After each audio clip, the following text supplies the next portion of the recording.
Juge aux affaires familiales, Sophie prononce chaque semaine des dizaines de divorces, tantôt en civil et à huis clos dans son bureau, tantôt en salle d'audience, vêtue de sa robe, en cas de procédure plus complexe.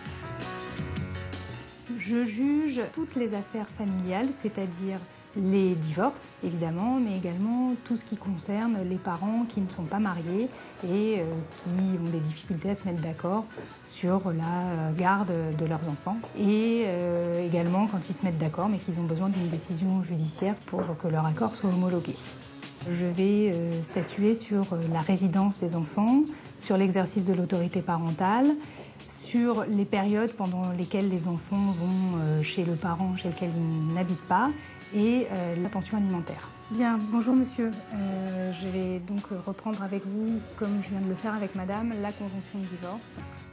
Une fois l'audience terminée, il y a ensuite pour le juge un travail qui est loin d'être le plus simple et le plus rapide, puisqu'il s'agit d'une part de prendre le temps de la réflexion et ensuite de rendre une décision et surtout d'expliquer cette décision, c'est-à-dire de motiver sa décision. Car Sophie intervient à un moment crucial de la vie des couples et son rôle demande du tact, de la diplomatie, mais aussi de la distance. La fonction du juge aux affaires familiales place vraiment le juge au cœur des conflits quotidiens.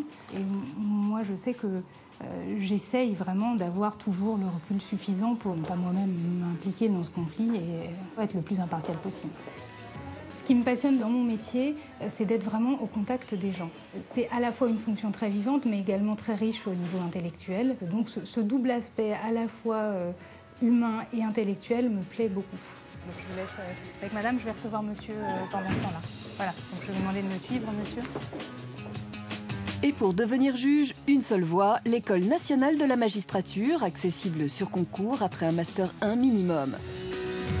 Ensuite, selon votre classement, vous pourrez choisir de devenir juge aux affaires familiales, juge d'application des peines ou encore juge d'instruction. Mais pour la spécialité, on vous laisse juge.